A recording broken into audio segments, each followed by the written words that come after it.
Hello students, welcome to Apex classes. मैं अविनाश पारिक स्वागत करता हूं आपका अपेक्स क्लासेस के डिजिटल मंच पर। जितने भी लोग हमारे साथ में जुड़ चुके हैं सभी का स्वागत है। करण हमारे साथ में जुड़ चुके हैं, अमन यादव हमारे साथ में जुड़ चुके हैं। हेलो बोल रहे हैं अमन यादव, हेलो। जितने भी लोग जुड़ चुके हैं सभी लोग शेयर कीजिए वीडियो को, क्लास को ज़्यादा से ज़्यादा शेयर कीजिए। स्टूडेंट्स, कल वाली क्लास के अंदर हमने कूलम्ब्स लॉ से रिलेटेड देखा था। मीन्स जब भी दो सजातीय आवेश या विजातीय आवेश के बारे में बात करते हैं तो दोनों एक दूसरे पर आकर्षण तथा प्रतिकर्षण बल लगाते हैं। मीन्स ये आकर्षण और प्रतिकर्षण बल किस मात्रा में लगाते हैं इसके बारे में कूलम्ब ने एक नियम प्रतिपादित किया था। इस नियम के अनुसार मीन्स आकर्षण तथा प्रतिकर्षण प्रकार का बल दोनों आवेशों के गुणनफल के समानुपाती तथा उनके मध्य की दूरी के व्युत्क्रमानुपाती होता है। यह लगने वाला बल दोनों आवेशों को जोड़ने वाली रेखा के अनुदिश लगता है। यह लगने वाला बल दोनों आवेशों के मध्य उपस्थित माध्यम पर निर्भर करता है। According to Coulomb's law, the force of attraction and repulsion between two charges is directly proportional to product of both the charges and inversely proportional to square of the distance between them.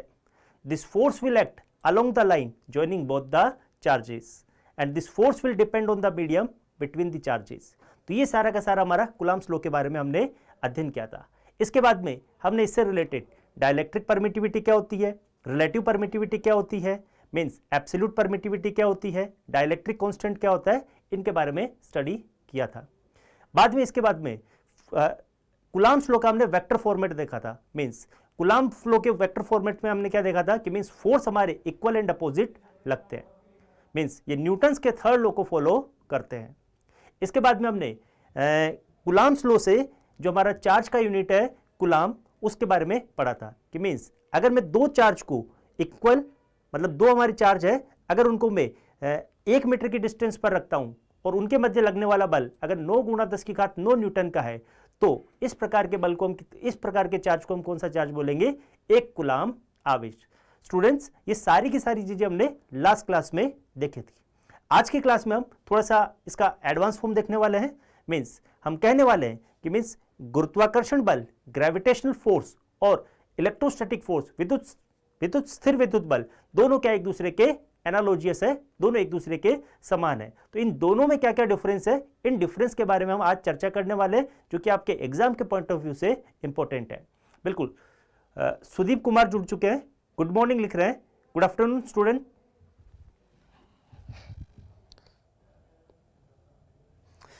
बात करते हैं comparison between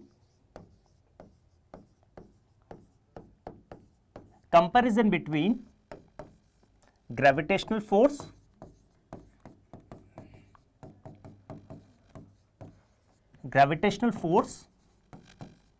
and electrostatic force।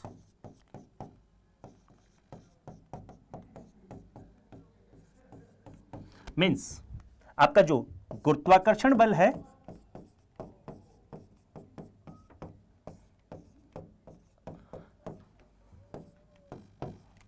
और स्थिर वैद्युत बल है, इन दोनों में क्या कंपैरिजन है, इनके बारे में हम अध्ययन करने वाले हैं। स्टूडेंट, बात करते हैं स्टूडेंट्स गुरुत्वाकर्षण बल और स्थिर वैद्युत बलों के बारे में। गुरुत्वाकर्षण बल को हमारा कौन बनाता है, गुरुत्वाकर्षण को बनाने वाला है हमारा द्रव्यमान मास, और कूलम्ब बल को बनाने वाला कौन है, हमारा आवेश। इस प्रकार से दोनों को अलग अलग प्रॉपर्टीज मींस मास और चार्ज बनाती है। बात करते हैं दोनों में क्या क्या समानताएं हैं। पहले समानताओं के बारे में पढ़ते हैं, फिर इसके बाद में दोनों में क्या क्या डिफरेंस है, इन डिफरेंस के बारे में, असमानताओं के बारे में अध्ययन करेंगे। दोनों में क्या समानताएं हैं, दोनों के दोनों बल स्टूडेंट्स हमारी दूरी के व्युत्क्रम नियम का पालन करते हैं। Means both forces follow inverse square law of distance.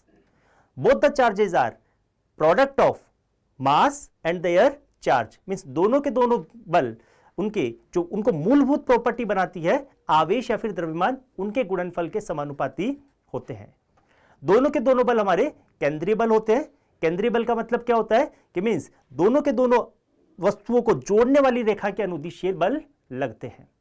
तीसरा इसमें और इनमें क्या समानता है, इनमें समानता है कि ये बल हमारे किस प्रकार के हैं, कंजर्वेटिव टाइप के हैं, दोनों के दोनों फोर्स हमारे कंजर्वेटिव टाइप के संरक्षी प्रकार के बल है। संरक्षी प्रकार के बल किसे कहते हैं कि मीन्स वे बल जिनके द्वारा किया गया कार्य पथ पर निर्भर नहीं करता है, उस प्रकार के बलों को हम क्या बोलते हैं, संरक्षी बल। तो गुरुत्वाकर्षण बल और स्थिर वैद्युत बल दोनों के दोनों हमारे संरक्षी प्रकार के हमारे बल होते हैं। स्टूडेंट्स, इनमें और क्या समानताएं होती है? और समानता यह है कि ये दोनों के दोनों बल निर्वात में एप्लीकेबल है, दोनों के दोनों बल निर्वात में लग सकते हैं, मीन्स वायु या फिर निर्वात में ये लग सकते हैं। तो ये सारी की सारी समानताएं दोनों प्रकार के बलों में है। दोनों में असमानताएं क्या है? असमानताएं क्या क्या है उनके बारे में भी चर्चा करते हैं। मीन्स गुरुत्वाकर्षण बल हमारा सिर्फ और सिर्फ आकर्षण प्रकार का है, सिर्फ और सिर्फ अट्रैक्शन टाइप का है। लेकिन अगर मैं बात करता हूं स्टूडेंट्स स्थिर वैद्युत बलों के बारे में, इलेक्ट्रोस्टैटिक फोर्स के बारे में, कूलाम्ब फोर्स के बारे में, तो ये बल हमारा आकर्षण तथा प्रतिकर्षण दोनों प्रकार का बल हो सकता है। अगर मैं बात करता हूं गुरुत्वाकर्षण बल के बारे में, तो गुरुत्वाकर्षण बल हमारा माध्यम पर निर्भर नहीं करता है। लेकिन अगर मैं बात करता हूं इलेक्ट्रोस्टैटिक फोर्स के बारे में, स्थिर वैद्युत बलों के बारे में, तो ये माध्यम पर निर्भर करते हैं। तो इस प्रकार से हमारी ये दो प्रकार की इनमें असमानताएं है।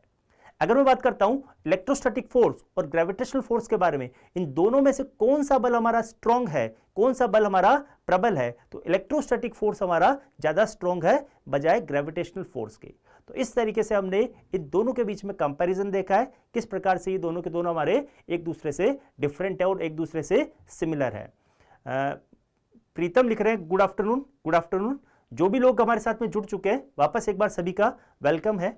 स्टूडेंट्स, कल की क्लास में हमने कूलाम्ब्स लॉ के बारे में देखा था, तो कूलाम्ब्स लॉ से रिलेटेड कुछ न्यूमेरिकल्स है, वो मैं न्यूमेरिकल्स आपको करवाने वाला हूं। तो स्टार्ट करते हैं, न्यूमेरिकल पे मूव करते हैं। ये सारे के सारे न्यूमेरिकल आपके एनसीईआरटी की बुक में दिए हुए हैं, तो बुक से रिलेटेड जितने भी न्यूमेरिकल है वो हम सॉल्व करने वाले आज की क्लास में। और एक हमारा प्रिंसिपल है, प्रिंसिपल ऑफ सुपरपोजिशन, मींस अगर मल्टीपल चार्जेस अगर हमारे किसी सिस्टम में है तो वो एक दूसरे पर किस प्रकार से फोर्स अप्लाई करते हैं, बहुल चार्ज एक दूसरे पर किस प्रकार से बल लगाते हैं, उनके बारे में भी आज हम अध्ययन करने वाले हैं। तो स्टूडेंट्स मूव करते हैं क्वेश्चंस पे। क्वेश्चन है हमारा, रीड कीजिए सभी लोग। क्वेश्चन क्या दिया हुआ है? Two small charge spheres placed at a distance of 30 centimetre, दोनों के बीच की डिस्टेंस कितनी गिवन है? 30 centimetre, from each other in air. कहां पर दिए गए हैं ये? एयर में या फिर वैक्यूम में दिए गए हैं। चार्ज का वैल्यू गिवन है 2 × 10⁻⁷ coulomb and 3 × 10⁻⁷ coulomb respectively. How much force is there between them? उन दोनों के बीच में कितना बल लग रहा है, बल का मान हमें ज्ञात करना है। हिंदी मीडियम वालों के लिए मैं बात करता हूं, वायु में एक दूसरे से 30 सेंटीमीटर दूरी पर रखे दो छोटे आवेशित गोलों पर क्रमशः 2 × 10⁻⁷ कूलाम्ब तथा 3 × 10⁻⁷ कूलाम्ब आवेश है, उनके बीच बल कितना लगता है, फोर्स का वैल्यू हमें फाइंड करना है। तो बात करते हैं स्टूडेंट्स, जैसा कि क्वेश्चन में दिया हुआ है, दो चार्ज है, मींस पहला चार्ज हमारा Q1 कितना दिया हुआ है?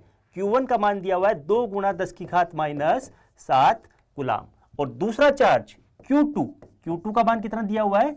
3 × 10⁻⁷ कूलाम्ब। दोनों के दोनों चार्ज के बीच की दूरी कितनी है? R = 30 centimetre. देखिए स्टूडेंट्स, हम बात करते हैं, हम डील कर रहे हैं SI सिस्टम के अंदर, तो जितना भी डाटा यहां पर आने वाला है उसको हम क्या करेंगे? कन्वर्ट करेंगे SI सिस्टम में। अगर मैं 30 सेंटीमीटर को मीटर में कन्वर्ट करता हूं तो स्टूडेंट्स कितना आने वाला है? 30 सेंटीमीटर को अगर मैं मीटर में कन्वर्ट करूंगा तो यह आएगा हमारा 30 × 10⁻²मीटर, दैट इज 0.3 मीटर हमारा यहां पर ये बनाने वाला है। अब पूछा क्या है हमें स्टूडेंट्स? इन दोनों के मध्य, दोनों आवेशों के मध्य लगने वाले बल का मान पूछा है। तो लगने वाला बल कूलाम्ब्स लॉ से हमें पता है कि दोनों के दोनों आवेश कहां पर व्यवस्थित है? वायु में, और वायु में K × कितना होता है हमारा? कूलाम्ब कांस्टेंट का वैल्यू 1/4πε0 Q1 Q2/R²। पुट करता हूं मैं यहां पर, कूलाम्ब कांस्टेंट का वैल्यू कितना बनाएगा ये? 9 × 10⁹ Q1 का वैल्यू कितना है स्टूडेंट्स? 2 × 10⁻⁷ इंटू Q2 का वैल्यू है 3 × 10⁻⁷ अपॉन डिस्टेंस का स्क्वायर, दैट इज 0.3 का स्क्वायर। तो स्टूडेंट मैं यहां से लिखूंगा 0.3 इंटू 0.3। सॉल्व करते हैं इसको, तो सॉल्व करने के बाद में सॉल्व करते हैं स्टूडेंट्स, तो सॉल्व करने के बाद में यहां से हमारे पास में अगर मैं 10 टू की पावर स्क्वायर प्लेस करवाता हूं, सॉल्व करते हैं तो ये 9 से ये 9 कैंसिल आउट हो रहा है, 3 से मल्टीप्लाई होके 3 2 जा 6, दैट इज फाइनल आंसर हमारा कितना बनने वाला है 6 इंटू 10 टू की पावर 9 -7 14 बना के ये हमारा 9 11 दैट इज 10 टू की पावर -3 न्यूटन। मीन्स दोनों आवेशों के मध्य कितना बल लगने वाला है हमारा 6 इंटू 10 टू की पावर -3 न्यूटन का लगने वाला है। इस टाइप से स्टूडेंट्स हमें इसको बोर्ड एग्जाम से आपसे ही पूछा जा सकता है, इस टाइप से हमें इसको सॉल्व करना है। चलिए स्टूडेंट्स स्क्रीनशॉट ले लीजिए जिसको भी लेना है।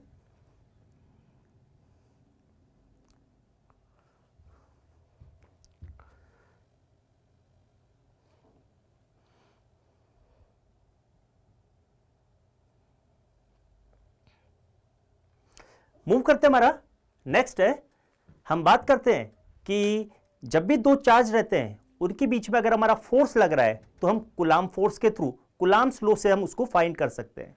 लेकिन अगर सिस्टम में नंबर ऑफ चार्जेस रखे हुए हैं, मींस मल्टीपल चार्जेस रखे हुए हैं और हमें पता करना है कि किसी चार्ज पर कितना इन सब के द्वारा फोर्स लग रहा है, तो इसके लिए हम क्या यूज करते हैं principle of superposition, that is अध्यारोपण का सिद्धांत। तो हम बात करने वाले हैं बहुल आवेशों के कारण किसी चार्ज पर लगने वाला, किसी आवेश पर लगने वाला बल किस प्रकार से निकालते हैं। तो स्टूडेंट्स हेडिंग लगाइए, फोर्स ड्यू टू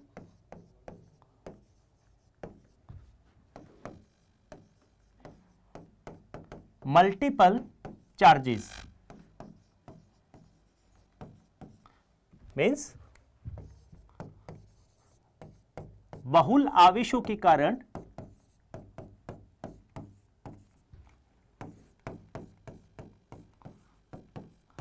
स्टूडेंट इसी को हम क्या बोलते हैं प्रिंसिपल ऑफ सुपरपोजिशन,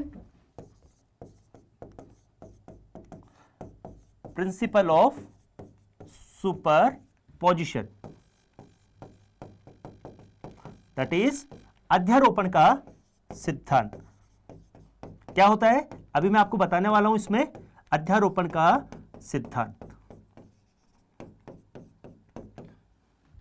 देखिए स्टूडेंट्स, अगर हमारे पास में नंबर ऑफ चार्जेस है, मींस कोई भी हमारा सिस्टम है जिसमें बहुल आवेश है, बहुत सारे आवेश है, तो किसी एक आवेश पर अगर लगने वाले सभी आवेशों के कारण कितना बल इस पर लग रहा है, अगर ये फाइंड करना है तो हम क्या क्या यूज करते हैं प्रिंसिपल ऑफ सुपरपोजिशन। अध्यारोपण के सिद्धांत के कारण हम क्या बोलते हैं, अध्यारोपण के सिद्धांत से हम बोलते हैं कि मींस किसी एक आवेश पर अन्य आवेशों के कारण लगने वाला बल प्रभावित आपस में एक दूसरे के कारण प्रभावित नहीं करता है, तथा यह लगने वाला बल अन्य आवेशों के द्वारा एक प्रत्येक के द्वारा इस पर लगने वाले बल का सदिश योग होता है।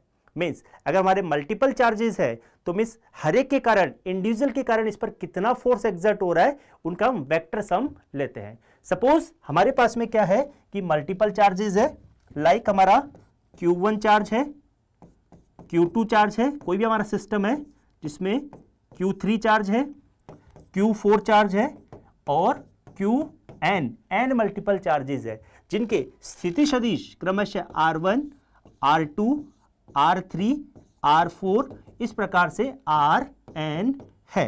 और ये सारे के सारे बल, ये सारे के सारे आवेश Q1 पर बल लगाते हैं, तो कुल बल क्या रहेगा, इस पर लगने वाला कुल बल हमारा किस प्रकार से गिवन रहेगा, F1 पर लगने वाला कुल बल F1 बराबर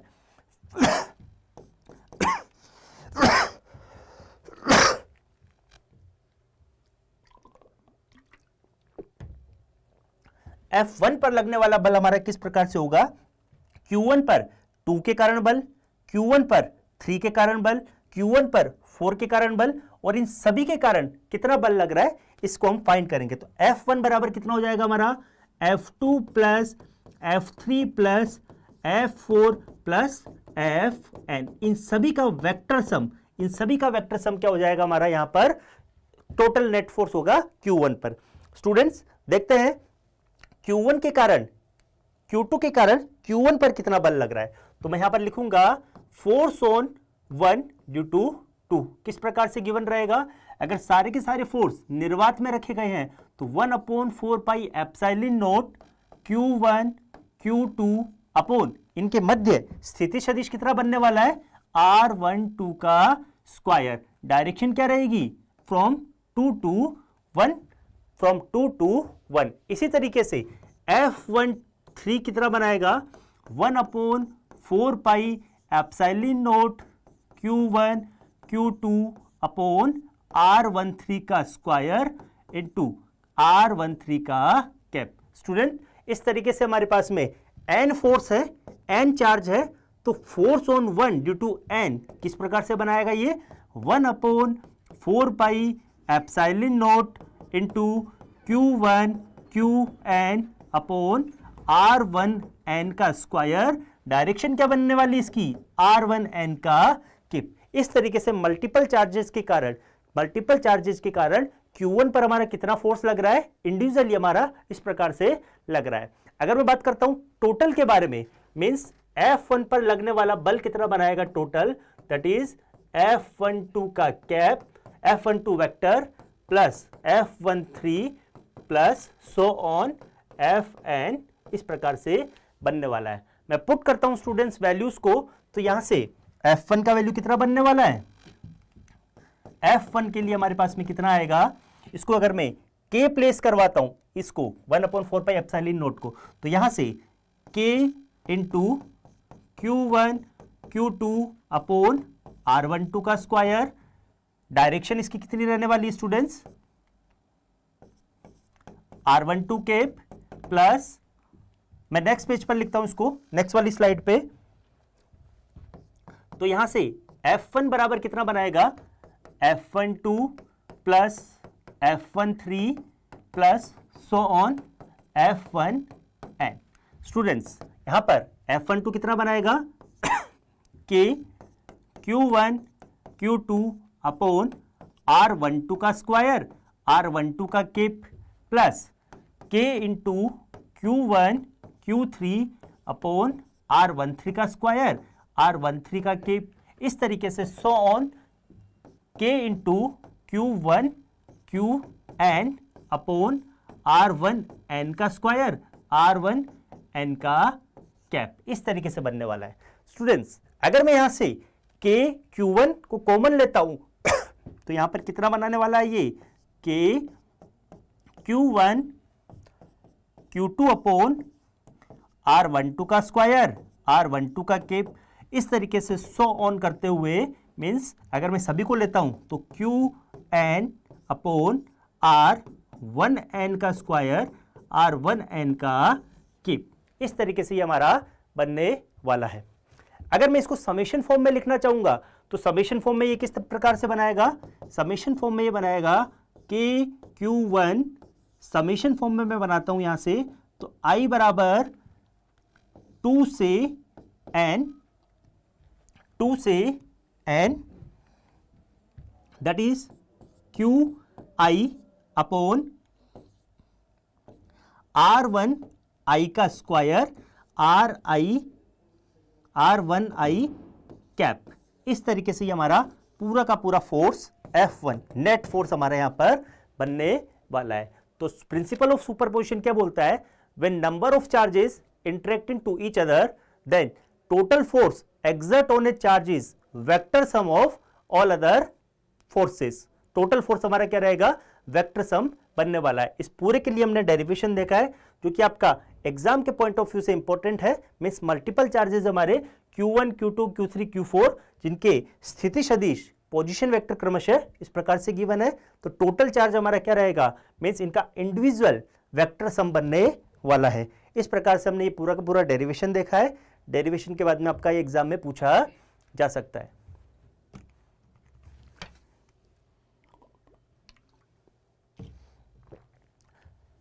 स्टूडेंट्स, मूव करते हैं। इससे रिलेटेड आपके जितने भी न्यूमेरिकल बनते हैं, मींस प्रिंसिपल ऑफ सुपरपोजिशन और कूलम्ब्स लॉ को मिक्स करके आपके एग्जाम में क्वेश्चन पूछे जाते हैं। तो क्वेश्चंस पे मूव करते हैं। क्वेश्चंस हमारे किस तरीके से बुक में दिए हुए हैं। सेकंड क्वेश्चन आपका, consider 3 charges Q1 Q2 Q3 each equal to Q means Q1 Q2 Q3 का वैल्यू कितना गिवन है हमें, Q के बराबर गिवन है। At the vertexes of a equilateral triangle of side A, what is the force on a charge Q with the same sign, means जो Q की polarity है वो वही पोलैरिटी किसकी है हमारी, कैपिटल Q की, वो वही स्मॉल q की है, placed at the centroid of the triangle. तो मींस हमें Q पर कितना, सेंट्रोइड पर कितना फोर्स एक्सपीरियंस कर रहा है वो फाइंड करना है। भुजा A के समबाहु त्रिभुज के शीर्षों पर 3 आवेशों Q1 Q2 Q3 है, जिनमें से प्रत्येक Q के बराबर है। त्रिभुज के केंद्रक पर रखे गए आवेश Q, जिसका चिन्ह क्या है हमारा, दोनों हमारी समान पोलैरिटी पर कितना बल लगने वाला है। तो स्टूडेंट्स स्टार्ट करते हैं, क्वेश्चन को हमें किस तरीके से सॉल्व करना है। मैं नेक्स्ट स्लाइड पे मूव करवाता हूं।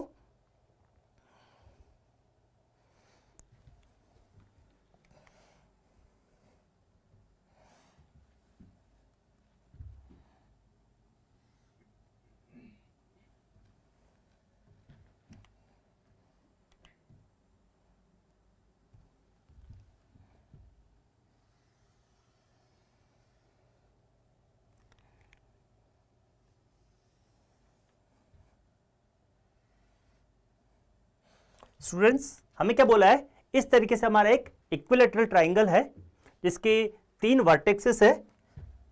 यहां से मैं लिखूंगा वर्टेक्स A, वर्टेक्स B और वर्टेक्स C। हर एक पर चार्ज हमारा कितना गिवन है, यहां पर हमारा चार्ज Q1 गिवन है, यहां पर हमारा चार्ज Q2 गिवन है और यहां पर हमारा चार्ज Q3 गिवन है, जो कि हमारे सारे के सारे Q चार्ज के बराबर है। इनका परिमाण किसके बराबर है, Q के। इसका एक सेंट्रोइड होगा, यहां पर हमारा एक सेंटर होगा, वहां पर हमारा एक आवेश रखा हुआ है दैट इज Q। इस पर हमारा कितना फोर्स एक्सर्ट कर रहे हैं, ये सारे के सारे ये हमें फाइंड करना है, F का वैल्यू हमें फाइंड करना है। तो स्टूडेंट्स स्टार्ट करते हैं, फोर्स का वैल्यू हम फाइंड करते हैं। देखिए बिंदु A पर, यहां पर इसको मैं केंद्रक मान लेता हूं, O ये हमारा केंद्रक रहेगा। बिंदु A पर एक आवेश रखा हुआ है Q और यहां पर भी एक आवेश रखा हुआ है कैपिटल Q, जिन दोनों की पोलैरिटी क्या है हमारी, ध्रुवता क्या हमारी समान है। तो ये दोनों के दोनों क्या करेंगे, एक दूसरे को प्रतिकर्षित करेंगे। मींस यहां पर हमें बल पूछा है, तो मींस बल O पर A के द्वारा प्रतिकर्षण प्रकार का बल लगेगा, जो कि दोनों आवेशों को मिलाने वाली रेखा के अनुदिश लगने वाला है। तो हमारा बल किस प्रकार से लगेगा, कुछ इस प्रकार से लगने वाला है। ये हमारा बल यहां पर रखने वाला है O पर A के कारण। तो मैं इसको लिखूंगा, यहां पर इसको मैं लिखूंगा force on O due to A। इस प्रकार से मैं इसको प्रदर्शित कर रहा हूं। इसका परिमाण क्या होगा, दिशा क्या होगी, इसके बारे में अभी हम बात करने वाले हैं। इसी प्रकार से B पॉइंट पर हमारा एक आवेश रखा हुआ है Q, जिसकी Q के साथ में पोलैरिटी कैसी है, सेम है। तो ये वाला आवेश भी इस पर क्या लगाएगा, प्रतिकर्षण प्रकार का बल लगाएगा, जिसकी दिशा हमारी किधर रहने वाली है स्टूडेंट्स, जिसकी दिशा हमारी किधर रहने वाली है, दोनों रेखाओं को ज्वाइन करने वाली लाइन के अलोंग इस दिशा में रहने वाली है। इसका मान कितना रहेगा, force on O due to B, इस प्रकार से रहने वाला है। इसी प्रकार से बिंदु C पर एक आवेश रखा हुआ है Q और बिंदु O पर एक आवेश रखा हुआ है कैपिटल Q। दोनों की पोलैरिटी, दोनों की ध्रुवता क्या हमारी समान है। तो यह भी इस पर क्या लगाएगा, प्रतिकर्षण का बल लगाएगा। किस प्रकार से लगाएगा, दोनों रेखाओं को ज्वाइन करने वाली रेखा के अलोंग इस दिशा में, यहां पर ये लगाएगा force on O due to C। तो इस प्रकार से हमारे ये 3 बल लगने वाले हैं। सारे का सारा निकाय हमारा किस में रखा हुआ है, वैक्यूम में रखा हुआ है, निर्वात में रखा हुआ है। अब इन पर हम लगने वाले बलों की परिमाण व दिशा के बारे में बात करते हैं। तो मान लेता हूं कि स्टूडेंट्स यहां से केंद्रक से प्रत्येक बिंदु की दूरी, सेंट्रोइड से प्रत्येक वर्टेक्स की डिस्टेंस कितनी है हमारी, इसको मैंने मान लिया है x मान लेते हैं। इसको कितनी मान लेते हैं, इसको माना कि ये दूरी कितनी है हमारी, x है। सेंट्रोइड से लेके वर्टेक्स के बीच की डिस्टेंस, मींस केंद्र से लेके बिंदु के बीच की डिस्टेंस हमारी, शीर्ष के बीच की दूरी कितनी है, x, हम इसको मान लेते हैं। तो सबसे पहले मैं FA का मान ज्ञात करता हूं। FA का मान कितना आएगा, force on O due to A। क्या मान आने वाला है, निर्वात में रखे हुए हैं तो इसीलिए K into Q, capital Q, और इन दोनों के मध्य की दूरी कितनी मानी हमने, एक्स स्क्वायर। स्टूडेंट्स इनकी डायरेक्शन क्या रहेगी? From A to O. क्या रहने वाली डायरेक्शन इसकी? From A to O. इस प्रकार से मैं दिशा को यहां पर लिखता हूं। स्टूडेंट्स बात करते हैं बिंदु O पर B के कारण कितना आवेश, कितना बल लग रहा है? एफ बी बराबर K into Q, capital Q upon इन दोनों के मध्य की दूरी हमने कितनी मानी है? X square. डायरेक्शन किधर बनने वाली है इसकी स्टूडेंट्स? डायरेक्शन बनने वाली है फ्रॉम B टू O। तो मैं यहां पर डायरेक्शन लिखता हूं from B to O। Students इसी तरीके से हम बात करते हैं बिंदु O पर C के कारण कितना बल लगने वाला है? तो यहां पर हम लिखने वाले हैं F C equal to K Q, capital Q upon x square. Direction क्या रहने वाली है? From C to O, from C to O। Students इस प्रकार से हमने इसकी मैग्नीट्यूड और डायरेक्शन दोनों लिखी है, इसका परिमाण और दिशा दोनों की दोनों लिखी है। बात करते हैं, यहां से दिख रहा है आपको, मीन्स ऑब्जर्वेशन से दिख रहा है कि मीन्स इनका परिमाण तो समान है। इन सभी का परिमाण क्या है? मीन्स इस बिंदु पर इन सभी आवेशों के कारण लगने वाला बल तो हमारा परिमाण में समान है, लेकिन दिशा में एक दूसरे के अलग अलग दिशाओं में। तो मैं लिखूंगा यहां पर स्टूडेंट्स कि means magnitude of F A should be equal to magnitude of F B equal to magnitude of F C. ये सारा का सारा परिमाण में क्या हमारा समान है, लेकिन दिशाएं क्या है इनकी अलग अलग है। अगर मैं इस बिंदु को यहां पर बनाना चाहूंगा स्टूडेंट्स, अगर मैं इस बिंदु को यहां पर बनाना चाहूंगा तो एफ ए हमारा इस दिशा में है, एफ बी हमारा इस दिशा में है और एफ सी हमारा इस दिशा में है। दिया गया त्रिभुज हमारा कैसा है? समबाहु त्रिभुज है, मींस इक्विलेटरल ट्राइंगल है। इक्विलेटरल ट्राइंगल के प्रत्येक कोण कितने डिग्री के रहते हैं? हमारे 60 डिग्री के रहते हैं। तो होता है केंद्र पर इस प्रकार से बनने वाले कोण हमारे कितने रहेंगे? इस पर 120 डिग्री के रहने वाले। तो इन दोनों के मध्य कितना कोण रहने वाला है? 120। इन दोनों के मध्य कितना कोण रहने वाला है? 120 डिग्री। इन दोनों के मध्य भी रहने वाला है 120 डिग्री। हमें पता है कि जब भी हमारे दो बल रहते हैं, अगर मुझे इनका परिणामी निकालना है तो हमारे पास में फॉर्मूला क्या रहता है परिणामी निकालने का? F1 square F2 square plus 2 F1 F2 cos theta का अंडर रूट निकालते हैं। तो सबसे पहले मैं स्टूडेंट्स इन दोनों बलों का परिणामी निकालता हूं, जिनका जो परिणामी किधर से निकलेगा? इस रेखा के मध्य से यहां से निकलने वाला है। तो मैं नेक्स्ट स्लाइड पर इसका परिणामी निकालता हूं इस तरीके से।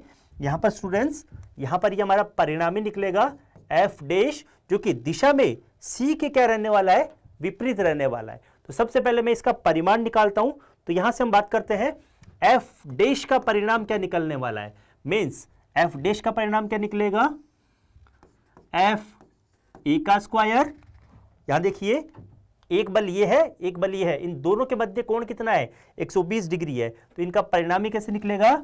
एफ ए का स्क्वायर एफ बी का square plus 2 F A F B cos theta. इन दोनों के मध्य कोण कितना है हमारा? इन दोनों के मध्य थीटा बराबर कितना है? 120। और हमें पता है कोस 120 डिग्री हमारा कितना होता है? अगर मैं इसको सॉल्व करता हूं तो माइनस कोस 60 के बराबर होता है, दैट इज -1/2। यहां से मैं वैल्यू को पुट करता हूं। देखिए स्टूडेंट्स अभी थोड़ी देर पहले मैंने बताया था कि तीनों के तीनों आवेश परिमाण में बराबर होते हैं। तो यहां पर मैं एफ ए एफ बी की जगह दोनों में से कोई सा भी एक बल लिख सकता हूं।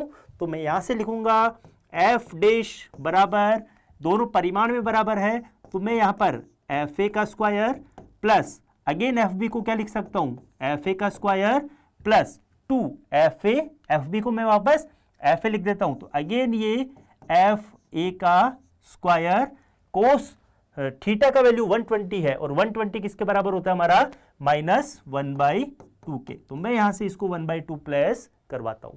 पूरे के पूरे डाटा को हम सॉल्व करते हैं तो यहां से ये 2 से 2 कैंसिल आउट होता है और माइनस एफ स्क्वायर बना के एक माइनस एफ स्क्वायर से ये कैंसिल आउट होता है। बचता है हमारा एक एफ ए का स्क्वायर। तो यहां से सॉल्व करने के बाद में जो रिजल्टेंट बनने वाला है वो हमारा एफ ए निकल के आने वाला है। एफ ए या फिर एफ बी के बराबर निकल के आने वाला है। यहां से जो हमारा इन दोनों का रिजल्टेंट निकलेगा वो हमारा या तो एफ ए के बराबर होगा या फिर एफ बी के बराबर होगा। ये जो रिजल्टेंट रहेगा वो एफ सी के अपोजिट डायरेक्शन में रहने वाला है और F dash F C F dash हमारा एफ ए और एफ बी के बराबर है। तो हम कह सकते हैं कि जो हमारा एफ डैश है वो भी परिमाण में इन दोनों के क्या रहेगा, बराबर रहने वाला है। मींस हम कह सकते हैं कि एफ डैश बराबर एफ सी है, तो हम यहां से लिख सकते हैं एफ ए बराबर एफ सी, लेकिन दिशा में क्या रहेगा, एक दूसरे के विपरीत। तो means F dash F C को कैंसिल आउट कर देगा, तो यहां पर टोटल फोर्स क्या बनने वाला है, सेंटर पे हमारा 0 बनने वाला है। तो हम लिख सकते हैं फाइनली यहां पर स्टूडेंट्स कि मींस केंद्रक पर परिणामी बल कितना रहेगा, परिणामी बल का मान 0 रहने वाला है। केंद्रक पर परिणामी बल का मान 0 रहने वाला है। सेंट्रोइड पर हमारा रिजल्टेंट फोर्स कितना रहेगा, 0 बनाने वाला है। तो आई होप स्टूडेंट्स आपको समझ में आया होगा। ये मैं वापस से एक बार शुरू से इसको एक्सप्लेन कर देता हूं, एक बार शुरू से बता देता हूं कि मींस हमारे पास में एक समबाहु त्रिभुज है जिसकी प्रत्येक भुजा ए है, इसके केंद्र पर एक क्यू आवेश रखा हुआ है और इसके शीर्षों पर वर्टेक्स पर हमारा क्यू आवेश रखा हुआ है। इनके कारण इस केंद्र पर कितना बल लग रहा है ये पूछा है। तो सबसे पहले मैंने बल के परिमाण और दिशा के बारे में पता किया है, और लगने वाले बल परिमाण में बराबर है लेकिन दिशाओं में अलग अलग है। तो दिशाएं इनकी इस प्रकार से है, समबाहु त्रिभुज होने के कारण इन सब के मध्य कोण कितना बन रहा है, 120 डिग्री का कोण बन रहा है। तो इन दोनों का परिणामी एफ डैश एफ सी के बराबर है। एफ डैश और एफ सी परिमाण में बराबर, दिशा में विपरीत है, तो ओ पर लगने वाला कुल बल कितना रहेगा हमारा, क्यू चार्ज पर लगने वाला कुल बल कितना बनने वाला है हमारा, 0 बनने वाला है। तो इस प्रकार से हमारा क्वेश्चन बोर्ड एग्जाम में पूछा जाता है। स्टूडेंट्स मूव करते हैं नेक्स्ट क्वेश्चन पे। नेक्स्ट क्वेश्चन में क्या बोला गया है,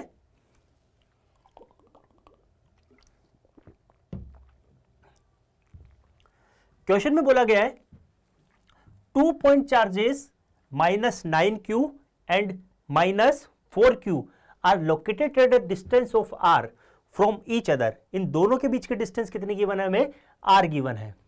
where should another charge plus q be placed on the line joining the two charges so that they are in equilibrium. क्या बोला गया है, हिंदी मीडियम वालों के लिए मैं बात करता हूं। दो बिंदु आवेश -9q एंड -4q एक दूसरे से r दूरी पर स्थित है। दो आवेशों को मिलाने वाली रेखा पर एक और आवेश प्लस q कहां रखा जाता है, चाहिए ताकि वो संतुलन में रहे। देखिए स्टूडेंट्स, जो क्वेश्चन में बोला है उसको मैं आपको एक बार एक्सप्लेन कर देता हूं। मींस हमारे पास में दो चार्ज है इस तरीके से, एक चार्ज हमारा -9q और दूसरा चार्ज हमारा -4q। इन दोनों के मध्य की दूरी कितनी गिवन है हमें, इन दोनों के मध्य की दूरी r है। क्वेश्चन में बोला गया है कि इन दोनों के मध्य में एक प्लस q का चार्ज, प्लस q दिया हुआ है, प्लस q का चार्ज कहां पर रखे कि इस पर क्या रहे, ये इक्विलिब्रियम कंडीशन में रहे। इक्विलिब्रियम कंडीशन में ये कब रहेगा, देखिए स्टूडेंट्स, ये प्लस q चार्ज है, ये -9q चार्ज है, दोनों की पोलैरिटी डिफरेंट है, मींस अनलाइक चार्ज है। तो दोनों क्या करेंगे, एक दूसरे को अट्रैक्ट करेंगे। मींस अगर मैं बात करूंगा कि मींस चार्ज प्लस q पर, तो चार्ज प्लस q यहां से ये इसकी तरफ अट्रैक्ट होगा। बात करता हूं प्लस और माइनस, ये क्या करेगा, इसको, ये भी इसको अपनी तरफ अट्रैक्ट करेगा। यहां से दोनों के दोनों क्या करेंगे, इसको मैं यहां पर लगा रहा हूं इसको फोर्स 1 फोर्स 2, ये दोनों के दोनों क्या रहेंगे, एक दूसरे के अपोजिट डायरेक्शन में रहने वाले हैं। स्टूडेंट मान लेते हैं कि -q वाला चार्ज हमारा इसके नजदीक, इससे ज्यादा स्ट्रेंथ में है -4 चार्ज से, तो इसका इफेक्ट ज्यादा रहने वाला है। तो मैं यहां से इसकी डिस्टेंस कितनी मान लेता हूं, x मान लेता हूं। तो मींस इस पर लगने वाले नेट फोर्स का वैल्यू कितना होना चाहिए इक्विलिब्रियम के लिए, नेट फोर्स का वैल्यू क्या होना चाहिए, इक्वल टू 0 होना चाहिए। तो मैं लिखूंगा यहां से F1 plus F2 should be equal to 0। अगर मैं इसको सॉल्व करता हूं तो यहां से F1 इक्वल टू कितना आएगा, -F2, means equal and opposite direction में ये होने चाहिए फॉर द इक्विलिब्रियम कंडीशन। सबसे पहले मैं F1 का वैल्यू फाइंड कर लेता हूं। मींस हमें कहना है कि इनका मैग्नीट्यूड क्या होना चाहिए, दोनों का बराबर होना चाहिए फॉर द इक्विलिब्रियम कंडीशन। तो स्टूडेंट्स हम बात करते हैं, सबसे पहले मैं F1 का वैल्यू फाइंड करता हूं। तो मीन्स निर्वात में रखे हुए हैं तो 1/4 एप्सिलॉन नॉट, दोनों आवेशों का मान कितना दिया हुआ है -9 प्लस क्यू, यहां पे लिखूंगा मैं मैग्नीट्यूड लेते हैं तो 9Q इंटू क्यू अपॉन दोनों के मध्य की दूरी कितनी दी हुई है, दोनों के मध्य की दूरी दी हुई है हमें x हमने यहां पर मानी है, तो यहां पर ये हो जाएगा x। F2 के बारे में हम बात करते हैं स्टूडेंट्स, F2 का वैल्यू कितना आएगा 1/4 एप्सिलॉन नॉट 4Q, क्योंकि हमें मैग्नीट्यूड लेना है, इंटू Q अपॉन x का स्क्वायर,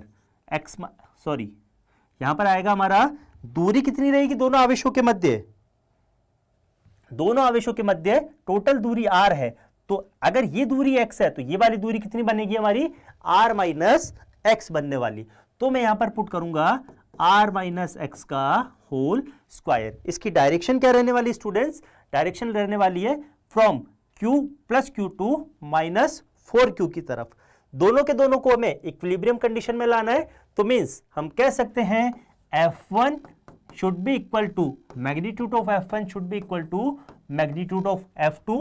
पुट करता हूं मैं इन वैल्यूज को यहां पर, इसको मैं K बना सकता हूं, K into 9Q square upon x square that is equal to, again यहां पर ये मल्टीप्लाई में है तो K into 4Q square upon R minus x का होल स्क्वायर, यहां से ये चीजें बन के आने वाली है। सॉल्व करते हैं तो यहां पर ये K से K कैंसिल आउट हो रहा है, Q स्क्वायर से Q स्क्वायर कैंसिल आउट हो रहा है, तो यहां से ये R minus x upon x का होल स्क्वायर बनाएगा, और यहां से 4/9 का इस तरीके से रेशियो बनाता है। दोनों तरफ अगर मैं अंडर रूट लेता हूं तो R minus x upon x, अगर अंडर रूट लेता हूं तो यहां से अंडर रूट 4 कितना बनाएगा 2 और अंडर रूट 9 कितना बनाएगा 3। स्टूडेंट्स सॉल्व करते हैं इनको आगे, नेक्स्ट आगे इनको सॉल्व करते हैं तो क्रॉस मल्टीप्लीकेशन से, तो ये बना रहा हमारा 3R minus 3x equal to 2x। तो यहां से स्टूडेंट्स x का वैल्यू कितना निकल के आ रहा है 3R इक्वल टू 5x। तो यहां से मैं यहां पर प्लेस करवा रहा हूं इनको 3R इक्वल टू 5x, तो x का वैल्यू आ रहा है हमारा 3R अपॉन 5। तो मीन्स हम कह सकते हैं कि इसे अगर मैं यहां से 3/5R डिस्टेंस पर रखता हूं तो ये क्या रहेंगे हमारे इक्विलिब्रियम कंडीशन में रहने वाले हैं, इक्विलिब्रियम कंडीशन में रहेंगे ये सब।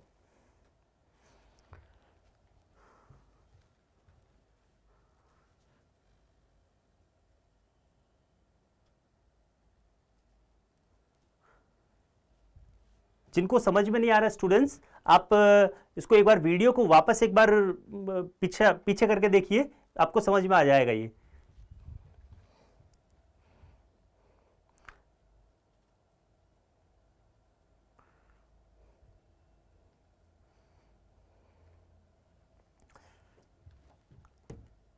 एक और क्वेश्चन है sir,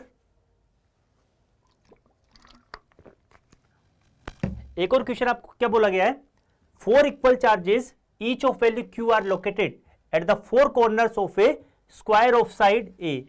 Find the resultant force on each charge due to the remaining charges.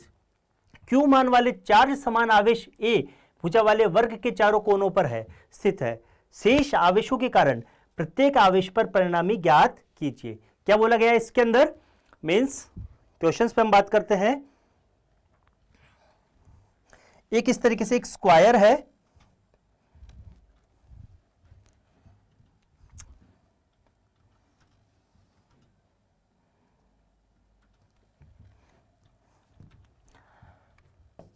A B C और डी, हर एक पर हमारा चार्ज, क्वेश्चन में क्या बोला गया है कि हर एक कोनों पर कितना चार्ज रखा हुआ है, क्यू चार्ज हमारा रखा हुआ है। तो यहां पर मैं रखूंगा यहां पर स्टूडेंट्स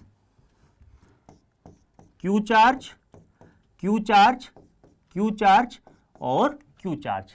प्रत्येक के कारण किसी भी एक पर हमारे से ये फोर्स पूछा है, मीन्स इस चार्ज पर हमारा या फिर इस चार्ज पर किसी भी चार्ज पर हमारे को एक फोर्स पूछा है। तो सबसे पहले मैं मान लेता हूं कि मींस सपोज हमारा ये जो सी चार्ज, सी पॉइंट पर जो चार्ज रखा हुआ है, इस पर हमारा कितना फोर्स एक्सर्ट होगा बाकी के रिमेनिंग के कारण। तो हमने अभी पढ़ा था प्रिंसिपल ऑफ सुपरपोजिशन, उसमें क्या बताया है कि मींस सारे के सारे चार्ज का हम क्या करेंगे, यहां पर कितना फोर्स लग रहा है उसका वेक्टर सम हम यहां पर बनाने वाले हैं। तो स्टार्ट करते हैं। देखिए स्टूडेंट्स, इस सी पॉइंट पर जो चार्ज रखा हुआ है इसके कारण डी के कारण कितना फोर्स लगेगा, तो मैं यहां पर लिखने वाला हूं कि means force on C due to D, जिसकी डायरेक्शन क्या रहेगी, दोनों चार्ज को ज्वाइन करने वाली लाइन के अलोंग इस डायरेक्शन में रहने वाली है, that is force on C due to D. इस तरीके से अगेन अगर मैं सी चार्ज पर बात करता हूं, सी पॉइंट पर जो क्यू चार्ज रखा हुआ है इस पर मैं अगर मैं फोर्स के बारे में बात करूंगा तो किधर लगेगा, force on C due to B, जिसकी डायरेक्शन दोनों चार्ज को ज्वाइन करने वाली लाइन के अलोंग लगने वाली है, जिसकी डायरेक्शन किधर रहेगी, F force on C due to D. अगर मैं चार्ज क्यू पर जो कि पॉइंट सी पर रखा हुआ है, ए के कारण अगर मैं फाइंड करता हूं तो किधर लगने वाली डायरेक्शन, फोर्स हमारा कुछ इस डायरेक्शन में लगेगा, that is force on C due to A. Question में हमें दिया हुआ है कि ये हमारा क्या है, वर्ग है, एक स्क्वायर है, स्क्वायर है तो इसकी चारों की चारों डिस्टेंस कितनी रहेगी, इसकी भुजाएं कितनी रहेगी ए, और इसका जो विकर्ण बनने वाला है विकर्ण कितना रहेगा हमारा, √2e। बात करते हैं स्टूडेंट्स, सारे के सारे फोर्सेस के बारे में बात करते हैं, फोर्सेस के बारे में बात करते हैं कि कितना फोर्स हमारा लगने वाला है। डायरेक्शन हमने देखी है, अब इसके मैग्नीट्यूड के बारे में बात करते हैं। तो सबसे पहले हम बात करते हैं स्टूडेंट्स फोर्स ऑन डी, यहां पर हम मैग्नीट्यूड के बारे में बात करेंगे, तो force on C due to D कितना लगेगा हमारा, तो यहां से मैं लिखूंगा force on C due to D is K Q square upon distance कितनी गिवन है दोनों के बीच में, ए स्क्वायर। डायरेक्शन क्या रहने वाली है, फ्रॉम डी टू सी। इसी तरीके से students force on C due to B कितना बनने वाला है, again K Q square upon A square. इसकी भी डायरेक्शन क्या रहने वाली है, फ्रॉम बी टू सी की डायरेक्शन में रहने वाली है, from B to C direction में। अब यहां पर जो ए चार्ज रखा हुआ है इसके कारण सी पर कितना फोर्स लग रहा है, तो डिस्टेंस कितनी है, √2a। तो यहां पर मैं लिखूंगा force on C due to A कितना बनाने वाला है, K Q square upon √2a का स्क्वायर। स्टूडेंट्स सॉल्व करते हैं, तो force on C due to A ये कितना बनाएगा, के Q square upon 2a square. इतना ये फोर्स हमारा बनने वाला है। इसकी डायरेक्शन क्या बनेगी, डायरेक्शन इसकी बनेगी from A to B, from A to C इसकी डायरेक्शन बनने वाली है।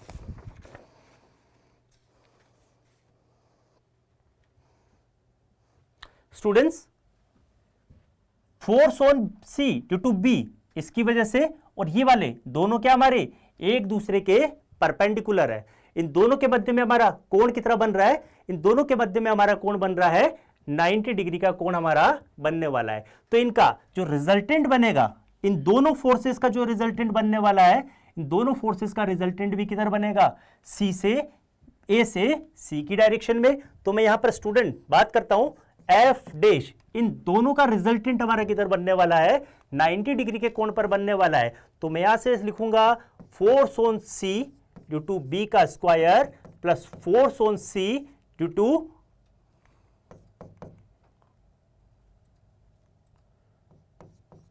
डी का स्क्वायर प्लस 2FB FD